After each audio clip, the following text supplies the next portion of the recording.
Frères et sœurs dans le Christ, nous voici désormais entrés dans le mystère de Noël, événement annoncé depuis de longs siècles par les saints prophètes et tant attendu par de nombreuses générations qui nous ont précédés. Fidèles à la longue et riche tradition de l'Église,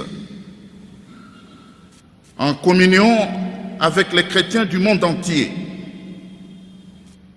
nous venons ce soir accueillir dans la joie le Messie. Nous venons accueillir le salut qu'il nous apporte. Nous venons contempler la grandeur de son mystère et nous émerveiller devant la lumière si éblouissante qui vient du ciel. Sainte, cette nuit-là, non pas seulement parce qu'elle célèbre la naissance du Fils de Dieu, mais aussi et surtout parce qu'elle sonne le glas du règne des ténèbres et de l'esclavage du péché. Comme nous l'avons entendu dès le début de la première lecture, le prophète Isaïe eut raison de s'écrier, je cite, « Le peuple qui marchait dans les ténèbres a vu se lever une grande lumière. Sur ceux qui habitaient le pays de l'ombre, une lumière a resplendi. » Fin de citation. Isaïe chapitre 9e, premier verset. L'événement que nous commémorons ce soir est d'une telle splendeur qu'on aurait cru qu'il s'est produit sous nos yeux. En effet, l'instant est solennel. L'histoire de toute l'humanité est au tournant. Cette histoire emprunte un virage décisif qui témoigne de l'avènement d'un monde nouveau. En effet, Dieu, le grand invisible, s'est fait visible. Il se rend palpable. Lui, le Tout-Puissant, se communique dans son Fils, lequel Fils est revêtu de notre chair humaine. L'éternité se présente à nous dans le provisoire, mais sans s'y confondre. Le chant de gloire à Dieu au plus haut des cieux et paix sur la terre qu'il aime, entonné par les anges, apporte en réalité une note spéciale à cet épisode merveilleux de notre histoire. Comme quoi, avant de laisser les voix humaines prendre la relève de proclamer la gloire de ces dieux qui nous envoient un tel sauveur, c'est la chorale céleste qui entre d'abord en scène et donne le ton de cette beauté pleine de magnificence. La liturgie de l'Église immortalise cette louange à Dieu et la prolonge avec beaucoup de soin. Arrêtons-nous d'abord sur l'entrée du Fils de Dieu dans notre histoire. D'emblée, je voudrais vous rassurer que les événements qui entourent la venue du Fils de Dieu dans ce monde ne sont pas du tout une légende, encore moins un récit mythique. Il s'agit des faits vrais, vérifiables dans la grande histoire de l'humanité. Pour établir cette véracité, l'évangéliste Luc fait mention expresse de la période de l'histoire où notre Sauveur a fait irruption dans le monde des humains. Nous l'avons entendu dans l'Évangile. Luc situe cette naissance au moment où César Auguste, empereur romain, les 30 avant Jésus-Christ, émit un édit de recensement de la population. Luc chapitre 2, verset 1. À l'époque, précise cet évangéliste, Quirinius, de son vrai nom Publius Sulpicius Quirinius, était lui gouverneur de Syrie l'entité territoriale de Syrie, s'il faut ainsi la nommer, faisait partie du grand empire romain, dirigé de main de maître par l'illustre empereur César Auguste. Monseigneur le vicaire général, frères et sœurs, ne vous grattez pas les cheveux pour connaître la date exacte de la naissance de Jésus, notre Seigneur, ou ne perdez pas le contrôle si quelqu'un vient vous dire qu'on ne connaît pas avec précision la vraie date de la naissance du Fils de Dieu, notre Sauveur. L'Évangile n'est pas un livre d'histoire, mais un témoignage de foi. Témoignage de foi mis par écrit plusieurs années après la résurrection de notre Seigneur. N'attendez donc pas que l'Évangile vous donne des précisions. Laissez-moi vous dire moi-même que l'Église elle-même n'est pas certaine de la date exacte de la naissance du Fils de la bienheureuse Vierge Marie. Il n'y a pas de honte à cela. Elle n'est pas du tout certaine. Mais, et c'est ça le plus important, elle est sûre, et très sûre même, de la tranche d'histoire pendant laquelle Jésus est venu dans ce monde. Tout d'abord, retenons que personne au monde n'a la certitude de la date exacte du recensement de la population dont parle Saint Luc. Je précise que cela ne diminue en rien la vérité de l'incarnation du Verbe de Dieu dans l'histoire des hommes et donc la véracité de Noël. Selon plusieurs historiens, Auguste fut empereur de l'an 27 avant Jésus à l'an 14 après Jésus. De son côté, Quirinus gouverna la Syrie de 6 à 9 après Jésus-Christ. Seulement voilà, Jésus naquit pendant le règne d'Hérode le Grand en Galilée. Hérode le Grand régnait en Galilée, mais le Fils de Dieu est né à Bethléem, en Judée. Le règne de ce grand tyran a commencé en l'an 4 avant Jésus-Christ, ainsi que l'atteste le même Luc dans son premier chapitre, verset 5, mais tout aussi Matthieu dans son deuxième chapitre, au premier verset. La question que l'on se pose est celle de savoir s'il y a eu d'abord un recensement avant la mort d'Hérode et ensuite un autre plus tard en l'an 6 après Jésus-Christ. Question importante, certes, mais nous n'avons pas de réponse sûre.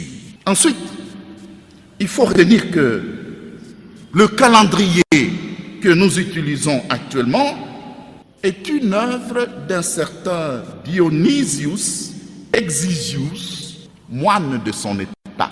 Il calcula ce calendrier, tenez-vous bien, en 550 après Jésus-Christ, longtemps après. C'est donc de lui que nous tenons le calcul des années à partir de la venue de notre Seigneur Jésus-Christ, appelé année 0. En clair, les années avant la naissance de Jésus sont dites avant Jésus-Christ et naturellement, les années après cette naissance sont appelées après Jésus-Christ.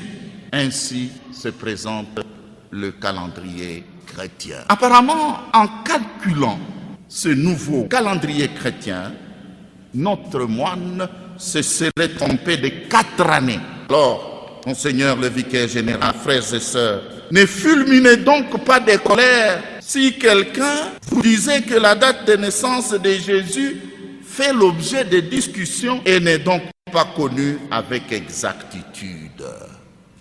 Surtout quand ça vient d'un petit pasteur qui est tombé sur un livre d'histoire et qui découvre cette polémique que les théologiens maîtrisent depuis des siècles.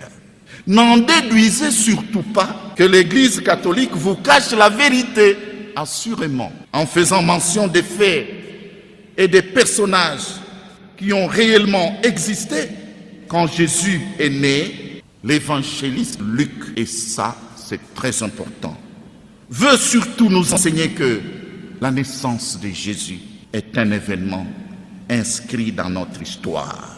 Ça mérite des applaudissements.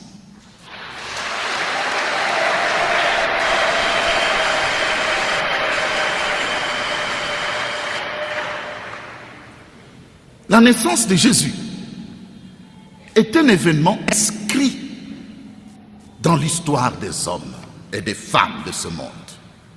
Pour cela, la bonne nouvelle que Saint Luc nous annonce reste bonne pour nous aujourd'hui et pour nos contemporains. Nous devons y croire parce qu'elle est vraie. Et surtout, nous devons l'annoncer dans notre société d'aujourd'hui, à l'instar de l'ange du Seigneur qui a dit, je cite, « Car voici que je viens vous annoncer une bonne nouvelle, une grande joie pour tous les peuples. Aujourd'hui, vous est né un sauveur dans la ville de David. » Fin de citation. Luc chapitre 2, les versets 10 à 11. Je note en passant qu'il en est de même de la date du 25 décembre, jour de la Natalis, choisi par les chrétiens de plusieurs confessions chrétiennes pour célébrer la naissance du Sauveur, sauf bien sûr nos frères et sœurs, les orthodoxes et quelques catholiques des rites byzantins qui, eux, jusqu'à ces jours, fêtent Noël en lien avec l'Épiphanie, le 6 janvier. Il n'y a pas de contradiction à ça. L'on retiendra que le 25 décembre est une date convenue entre plusieurs confessions religieuses de tradition chrétienne. Ils se sont entendus. La dite convention date, tenez-vous bien, du 4e siècle de notre ère, c'est-à-dire l'ère chrétienne. Cette date a été officialisée par l'empereur Théodose. Pourquoi cette date? Elle remplace les fêtes païennes du solstice d'hiver, fête du soleil invaincu.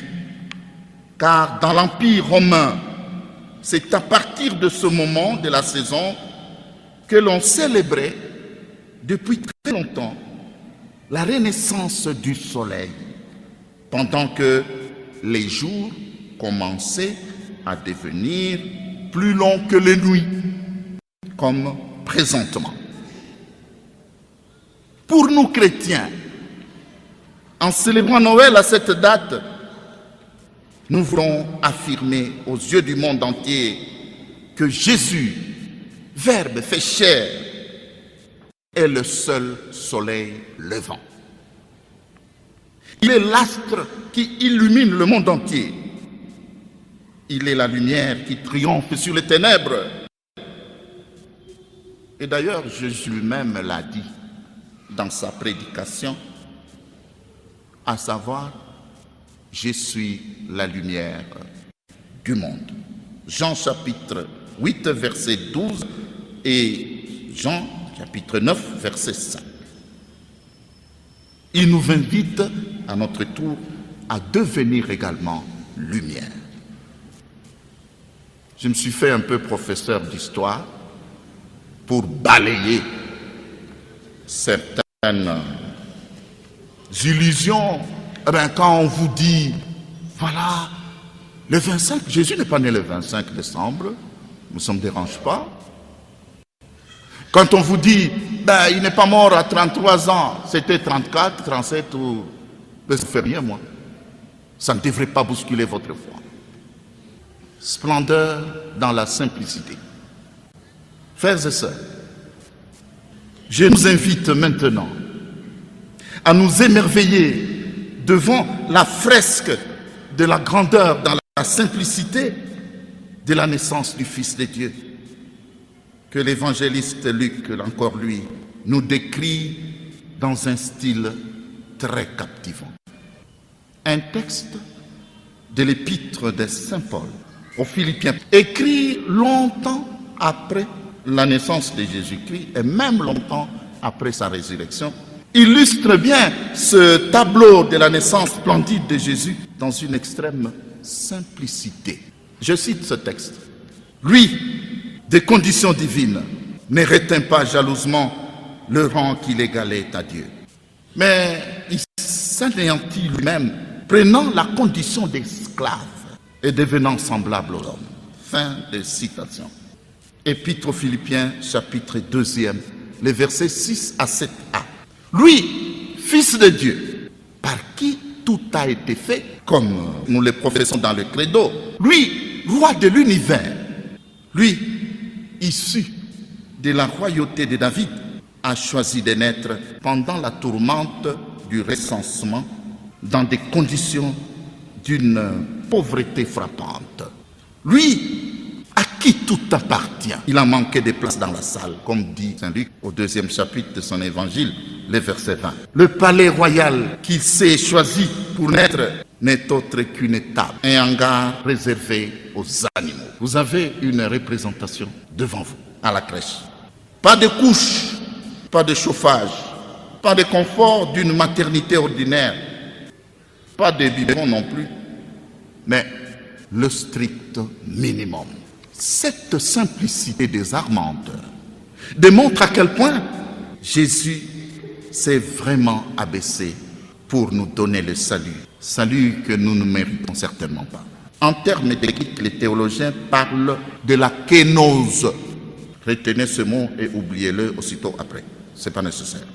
Vraiment, Jésus a payé cher pour nous sauver. Ce prix d'abaissement formidable a atteint son point culminant, bien entendu, dans le sacrifice de la croix. Il faut reconnaître, frères et sœurs, qu'il est vraiment immense, l'amour de Dieu pour l'humanité et pour chacun et chacune de nous.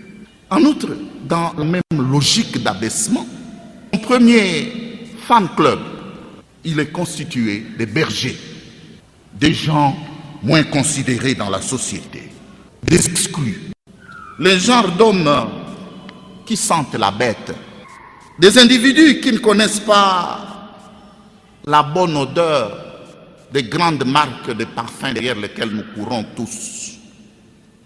Dior, Montblanc, Hermès, Sauvage, Yves Saint-Laurent, Lacôme, Chanel et j'en passe. Il y a là un message très fort. Le Fils de Dieu n'est pas venu au monde avant tout pour les grands, les puissants, les riches, les personnes comblées ou celles qui se considèrent comme telles, les bien portants et leurs semblables de la même catégorie, mais il est venu en priorité pour les pauvres, les moins que rien, les exclus, les marginaux, les abandonnés, les laissés pour compte, les non considérés. Pour bien fêter Noël, il faut avoir un cœur de pauvre, un cœur ouvert à Dieu, un cœur qui se laisse combler par Dieu, absolument. Revenons encore une fois à ce tableau de la grandeur dans la simplicité, objet principal de notre rassemblement de ce soir. Manifestement, seuls 2 témoins connaissent vraiment et comprennent réellement ce qui se passe. Marie, la mère du nouveau-né, et bien entendu Joseph, reconnu comme un pont reliant la royauté céleste et la royauté davidique, qui est la royauté terrestre. Deux personnes seulement semblent comprendre tout ce qui se passe dans ce décor. Et c'est ça le plus merveilleux. C'est la symphonie du chœur des anges qui agrémente cette partie de la Sainte Nuit. Fermez les yeux et essayez de vous imaginer ce qui se passe. La louange à Dieu est couplée au chant du salut et à la paix sur terre. La préface de la liturgie de la messe reprend jusqu'à ce jour ce va-et-vient entre la gloire de Dieu, mais qui est intimement lié à la paix sur terre. Ça signifie effectivement que Dieu est auteur de la paix véritable. Saint Paul écrira plus tard aux chrétiens d'Éphèse que c'est justement le Christ qui est notre paix. Célébrer Noël aujourd'hui. Frères et sœurs, la scène de la naissance de Jésus, notre Sauveur, est saisissante. Dès lors, je comprends que c'est le mystère même de cette naissance que les chrétiens célèbrent depuis plus de 2000 ans, avec la même ferveur, comme si les événements s'étaient passés hier. Ce mystère nous touche au fond de nous-mêmes et nous parle bel et bien dans nos circonstances d'aujourd'hui. Tenez, d'emblée, le récit de Saint Luc nous questionne avant tout sur un fait que certains d'entre nous ici vont considérer comme étant banal, mais qui, me semble-t-il, est important. Le Fils de Dieu est né au cours d'un recensement de la population. Ce n'est pas par hasard. Je considère pour ma part qu'il y a lieu de nous demander pourquoi dans ce pays qui est le nôtre, avec tous les moyens technologiques disponibles, tout l'argent dont nous disposons, tous les cerveaux qui abondent dans ce pays, nous sommes incapables de réaliser ce que les Juifs ont réussi il y a plus de 2000 ans, c'est-à-dire le recensement. Incapables. Dans ce pays, nous savons compter. Nous savons manipuler des logiciels et autres technologies sophistiquées, mais nous ne savons pas combien nous sommes. Quelle honte! Ayons honte d'avoir honte. Très sérieusement, frères et sœurs, cette question, parce qu'elle est mentionnée dans l'Évangile, mérite d'être examinée en profondeur. Comment, en plein 21e siècle, nous nous familiarisons avec ce que Feu Laurent Cardinal Monsengo, d'heureuse mémoire, avait nommé médiocrité. Noël 2022 nous invite à laver impérativement cette honte collective qui nous colle à la peau. Gouvernants et gouvernés, nous les gouvernés, nous avons laissé faire. Autant dire que la crise de la volonté politique qui empêche notre pays de se redresser est grave, peut-être même très grave, que nous n'osons l'imaginer. La solennité de ce soir attire également notre attention sur la signification profonde des appellations attribuées au Fils de Dieu qui vient parmi nous et leur impact aujourd'hui. Là-dessus, soit dit en passant, le texte du prophète Isaïe que nous avons entendu en première lecture se complète merveilleusement avec le passage de l'Évangile selon Saint Luc. Tenez, d'une part en effet, Luc nous fait découvrir que l'enfant de Bethléem est sauveur, Messie, Seigneur, comme l'a annoncé l'ange du Seigneur au berger qui participe à la scène. Pour Israël, qui attendait ce sauveur depuis plusieurs générations, c'est vraiment un motif de joie. De même, nous chrétiens d'aujourd'hui, nous devons réellement accueillir ce sauveur dans notre cœur et dans notre vie. Il est celui qui nous apporte le salut et le vrai. C'est lui qui nous apporte la vie éternelle. Il nous faut comprendre dès lors que le vrai salut n'est pas dans ce que nous croyons assez souvent, les illusions, les faux messianismes, à savoir notamment le succès dans ce monde, les biens matériels, si vous en avez suffisamment, le bon emploi, une bonne posture sociale, les loges mystiques, Rose-Croix, francs-maçons et autres. Tout cela ne nous apporte pas le salut. Le salut, le vrai, est celui que nous offre Jésus, Fils de Dieu. C'est donc Jésus qui est le seul et l'unique sauveur de l'humanité et il n'y en a pas d'autre.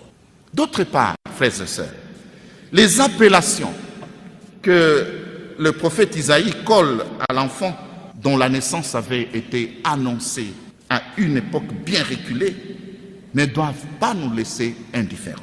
Comme nous l'avons entendu dans la première lecture, le nouveau-né est appelé merveilleux conseiller. Frères et sœurs, il nous faut l'écouter. Il nous faut intérioriser son enseignement. Il faut que nous puissions nous laisser transformer par cet enseignement.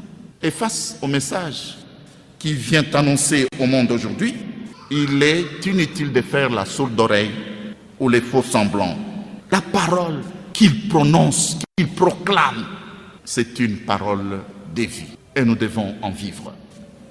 Le nouveau-né est aussi appelé Dieu fort. Isaïe l'a dit dans le chapitre 9e, verset 5. Première lecture que nous avons. Un Dieu fort dont nous ne devons pas sous-estimer la puissance. Nous croyons, frères et sœurs, en un Dieu fort, puissant, qui n'a pas de concurrence dans ce monde. Les puissances des ténèbres et autres forces négatives ne peuvent rien contre lui. À cet égard, nous devons nous efforcer de découvrir et de valoriser cette dimension puissante de notre foi, parce que beaucoup de gens vivent leur foi dans la peur. Et cette foi en un Dieu puissant qui a fait chanter le psalmiste en ces termes très saisissants. Dieu est pour nous refuge et force, secours dans l'angoisse toujours offert. Aussi ne craindrons-nous si la terre est changée, si les montagnes chancellent au cœur des mers, patati patata. Psaume 46, versets 2 et suivants. Le Fils de Dieu porte également le nom de Prince de la paix. Isaïe chapitre 9e, verset 5. Comme je l'ai dit dans mon message intitulé « Heureux les artisans de paix », j'espère que vous l'avez lu. La paix est un grand défi dans notre province et dans notre pays. Célébrer Noël sans hypocrisie, c'est s'engager à être artisan de paix. Vous avez les détails dans ce message. À cet égard, la visite très prochaine du pape François, le grand pèlerin de la paix, doit nous aider à comprendre que la responsabilité d'édifier la paix dans ce pays nous revient exclusivement, nous Congolais et Congolaises.